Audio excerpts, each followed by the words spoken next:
नमस्कार। इस नए विश्लेषण में आपका स्वागत है। आज हम जिस कहानी पर बात करने वाले हैं ना, वो किसी हॉलीवुड की हाई ऑक्टेन एक्शन थ्रिलर से बिल्कुल कम नहीं है। सोचिए, 11,066 सेलम चेन्नई एक्सप्रेस और भारत के इतिहास की सबसे बड़ी, सबसे हैरान करने वाली ट्रेन हाइस्ट। चलिए सीधे इस रहस्य में उतरते हैं। आखिर कोई गैंग चलती ट्रेन से करोड़ों रुपए चुरा कैसे सकता है, वो भी बिना किसी को भनक लगे। खासकर तब जब ट्रेन एक घने, अंधेरे और बिना बिजली वाले रास्ते से गुजर रही हो। सुनकर बिल्कुल नामुमकिन सा लगता है ना, लेकिन दरअसल यही तो इस पूरी कहानी का सबसे दिलचस्प हिस्सा है। पहला हिस्सा, द 342 करोड़ टारगेट। तो चलिए शुरू से शुरू करते हैं और देखते हैं कि इस विशाल लूट की नींव आखिर पड़ी कैसे। दरअसल बैंकिंग की दुनिया में एक बड़ा ही आम सा टर्म है, सॉइल्ड एंड म्यूटिलेटेड करेंसी। होता क्या है कि जो नोट पुराने हो जाते हैं या फटगल जाते हैं, देश भर के बैंक्स उन्हें इकट्ठा करते हैं और रिजर्व बैंक ऑफ इंडिया यानी आरबीआई को भेज देते हैं ताकि उन्हें नष्ट करके नए नोट लाए जा सके। 8 अगस्त 2016 को बिल्कुल यही रूटीन सा काम चल रहा था। 2005 से पहले के पुराने 500 के नोट 226 सीलबंद लकड़ी के बॉक्सिन में पैक करके ट्रेन में लोड किए गए थे। और ध्यान दीजिए, ये कोई छोटी मोटी रकम नहीं थी, कुल 342 करोड़ रुपए। जरा सोचिए, इतनी बड़ी रकम एक अकेले, बिल्कुल सुनसान और बिना गार्ड वाले पार्सल कोच में रखी हुई थी। और सबसे हैरान करने वाली बात बताऊं, ठीक उसके बगल वाले कोच में हथियारों से लैस पुलिस वाले पहरा दे रहे थे। बाहर से देखने पर लग रहा था जैसे सब कुछ बिल्कुल सेफ और अंडर कंट्रोल है। दूसरा हिस्सा, द ग्रेट ट्रेन रॉबरी। रात के करीब 9 बजे ट्रेन सालम से निकलती है और जैसे ही ये चिन्ना सालम से वृद्धाचलम के उस घने अंधेरे रास्ते पर पहुंचना शुरू करती है, कहानी एक नया और बड़ा खतरनाक मोड़ लेती है। अब इस हाइस्ट की फिजिकल प्लानिंग देखिए, आप दंग रह जाएंगे। गैंग ने जानबूझकर उस स्ट्रेच का इंतजार किया जहां ऊपर इलेक्ट्रिक वायर थे ही नहीं और ट्रेन सिर्फ डीजल इंजन पर चल रही थी। उसी अंधेरे में उन्होंने एक गैस कटर निकाला और ट्रेन की लोहे की छत पर 2 बाय 2 फीट का एक छेद काट दिया। ट्रेन चलने की तेज आवाज इतनी ज्यादा थी कि मेटल कटने की आवाज पूरी तरह उसमें दब गई। अंदर घुसने के बाद उनका कॉन्फिडेंस तो देखिए। उन्होंने सीधे बॉक्स नंबर 20 और 16 को टारगेट किया, फिर कैश के बंडल्स को अपनी लुंगी में बांधा और चलती ट्रेन से नीचे अपनी ग्राउंड टीम को गिरा दिया।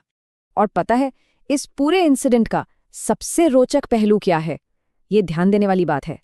टोटल कार्गो था 342 करोड़ का, लेकिन उन्होंने चुराए सिर्फ 5 करोड़ 78 लाख के करीब। ये चोर लालची नहीं थे, ये प्रैक्टिकली प्रिसाइज थे। उन्हें पता था कि उनके पास सिर्फ 45 मिनट्स की विंडो है, तो उन्होंने सिर्फ उतना ही उठाया जितना वो आसानी से कैरी कर सकते थे। ना कोई जल्दबाजी, ना बेवकूफ़ी वाला लालच। ये एक बिल्कुल नापतुला कैलकुलेटेड ऑपरेशन था। तीसरा हिस्सा, द शॉकिंग डिस्कवरी। अब चलते हैं अगले दिन की सुबह, 9 अगस्त की सुबह, चेन्नई में। ये पूरी कहानी एक फास्ट पेस्ड एक्शन मूवी से निकलकर एक उलझा देने वाली पुलिस इन्वेस्टिगेशन में बदल जाती है। सुबह के करीब 10:55 हो रहे थे जब आरबीआई के अधिकारियों ने रूटीन चेक के लिए उस सीलबंद कोच का ताला खोला ना, तो उनके होश उड़ गए। उन्होंने देखा कि छत के एक छेद से धूप सीधे अंदर आकर टूटे हुए लकड़ी के बक्सों पर पड़ रही है। फर्श पर यहाँ वहाँ पुराने 500 के नोट बिखरे पड़े थे। एक परफेक्ट क्राइम का मंजर सबके सामने था। शुरुआती जांच में तो पुलिस को लगा कि चलो, उनके पास काफी ठोस सबूत हैं। छत पर वो छेद था, 4 अलग अलग फिंगरप्रिंट्स मिल गए थे, यहाँ तक कि खून का एक कतरा भी मिला था। शुरू में हर किसी ने यही सोचा कि भाई साहब, जब खून और फिंगरप्रिंट्स दोनों मिल गए हैं तो ये केस तो चुटकियों में सुलझ जाएगा। चौथा हिस्सा, 2 years ऑफ डेड एंड्स। लेकिन हकीकत उनकी उम्मीदों से बिल्कुल उलट थी। यहाँ से शुरू होता है वो परेशान कर देने वाला दौर, जहां इन्वेस्टिगेशन एक के बाद एक बंद रास्तों पर जाकर अटक रही थी। जरा सोचिए, 7 अलग अलग स्पेशल टीम्स 1 साल से ज्यादा वक्त तक कई थ्योरीज पर काम करती रहीं। उन्हें लगा किसी अंदर के आदमी का हाथ है, या शायद कोई लोकल गैंग होगा, या फिर किसी बड़ी इंटरस्टेट सिंडिकेट का काम है। लेकिन किसी के खिलाफ कोई ठोस सबूत ही नहीं मिला। नेशनल क्रिमिनल डेटाबेस को पूरा छान मारा, पर उन फिंगरप्रिंट्स या उस ब्लड सैंपल का एक भी मैच नहीं निकला। ऐसा लग रहा था जैसे ये गैंग इस दुनिया में एग्जिस्ट ही नहीं करता। वक्त रेत की तरह हाथों से फिसलता जा रहा था। अगस्त 2016 में हाइस्ट हुई और लेट 2016 आते आते सारे सुराग पूरी तरह सूख चुके थे। केस प्रैक्टिकली ठंडा पड़ गया था। फिर पूरे 1 साल बाद अगस्त 2017 में ये केस फाइनली सीबीसीआईडी को ट्रांसफर किया गया, जहां एडीएसपी सेंथिल कुमारन और डीएसपी कृष्णन के नेतृत्व में नई टीम ने कमान संभाली और एक बिल्कुल नई स्ट्रैटेजी के साथ काम शुरू किया। 5वां हिस्सा, द टेक्नोलॉजी ब्रेक थ्रू। और अब हम पहुंचते हैं इस विश्लेषण के सबसे बड़े टर्निंग पॉइंट पर। वक्त आ गया था पुराने फोरेंसिक्स को पीछे छोड़ने का और हमारी इस कहानी के असली हीरो का स्वागत करने का, बिग डेटा। देखिए, जहां फिंगरप्रिंट्स, खून और सीसीटीवी फुटेज से 0 रिजल्ट्स मिल रहे थे, वहीं सेल टावर हिट्स और जियोस्पेशियल मैपिंग ने आखिरकार रास्ता दिखा ही दिया।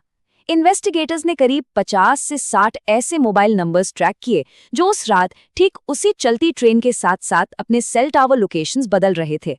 ये कोऑर्डिनेशन इतना सटीक था कि आखिरकार डेटा के जरिए उन गोस्ट अपराधियों के चेहरे सामने आने ही लगे। और मॉडर्न टेक के इस जाल में जो फंसे वो थे द पारदी गैंग के लोग। ये मध्य प्रदेश के गुना और रतलाम का एक खतरनाक इंटरस्टेट गैंग था। इस ऑपरेशन के की मेंबर्स थे दिनेश और रोहन पारदी। पर सबसे चौंकाने वाली बात थी इसका मास्टरमाइंड, जो एक बेहद कुख्यात चंबल डकैत मोहर सिंह था। एक ऐसा आदमी जिस पर पहले से ही 600 से ज्यादा मामले दर्ज थे। उनका नेटवर्क कितना बड़ा था, इसका अंदाजा आप इसी बात से लगा सकते हैं। डेटा ब्रेकथ्रू मिलने के बाद चीजें बहुत तेजी से आगे बढ़ीं। अगस्त-सितंबर 2018 के दौरान इनका सेल डेटा प्रॉपर्ली मैप किया गया और 13 अक्टूबर को चेन्नई में दिनेश और रोहन गिरफ्तार हो गए। फिर 13 अक्टूबर तक तो पूरा गैंग ही पुलिस की गिरफ्त में था। उन्होंने मंजूर किया कि बॉक्स 20 और 16 के बारे में उन्हें पहले से अंदर की खबर थी और उन्होंने इस हाइस्ट को अंजाम देने के लिए कई बार उस रास्ते की फिजिकली रेकी भी की थी। छठा और आखिरी हिस्सा, द मिसिंग मिलियंस। अब आते हैं इस कहानी के निष्कर्ष पर और देखते हैं कि इस हाइस्ट ने आगे चलकर हमारे सिस्टम पर क्या असर डाला। इस पूरी इन्वेस्टिगेशन में सीबीसीआईडी का एक बड़ा ही पावरफुल फॉर्मूला निकल कर आया, technology plus patience plus coordination. इस केस ने यह साफ कर दिया कि भले ही अपराधियों ने फिजिकली अपना क्राइम कितने ही खूबसूरती और परफेक्शन के साथ अंजाम दिया हो, लेकिन वो मॉडर्न डिजिटल ट्रैकिंग से खुद को छुपा नहीं पाए। आखिरकार टेक और सब्र की ही जीत हुई। तो इस घटना से हमारे सिस्टम ने क्या सीखा? इस हाइस्ट के तुरंत बाद कई मेजर सिक्योरिटी अपग्रेड्स लागू किए गए। आज के वक्त में कैश कोचेस के अंदर ही आर्म्ड गार्ड्स मौजूद होते हैं। उनकी सीलिंग बढ़ा दी गई है, सीसीटीवी मॉनिटरिंग सख्त है और सबसे जरूरी बात, हाई वैल्यू कार्गो के लिए अब जीपीएस ट्रैकिंग यूज होती है। साथ ही जो नॉन इलेक्ट्रिफाइड राउट्स हैं, उनकी स्ट्रिक्ट रिस्क मैपिंग की जाती है। 2016 की उस एक रात ने कैश ट्रांसपोर्टेशन की सुरक्षा को हमेशा के लिए बदल कर रख दिया। तो क्या हम इस हाइस्ट को एक परफेक्ट क्राइम कह सकते हैं? ऑलमोस्ट, लगभग कह सकते हैं। हाँ, डेटा की वजह से गैंग तो पकड़ा गया, लेकिन याद रखिए, चुराए गए सारे नोट कैश में थे, वो भी सॉइल्ड यानी फटे पुराने और अनट्रेसेबल कैश। और इसी कैश बेस्ड नेचर की वजह से उन पैसों का कोई भी डिजिटल फुटप्रिंट या ट्रेल बचा ही नहीं। और यही हमें छोड़ जाता है हमारे सबसे बड़े और आखिरी सवाल पर। गैंग तो जेल की सलाखों के पीछे चला गया, लेकिन उन 5.5 करोड़ 78 लाख रुपयों का आखिर हुआ क्या? वो मिसिंग मिलियंस कहाँ गायब हो गए? ये एक ऐसा रहस्य है जो शायद हमेशा अनसुलझा ही रहेगा। इस विश्लेषण में हमारे साथ जुड़े रहने के लिए आपका बहुत बहुत शुक्रिया।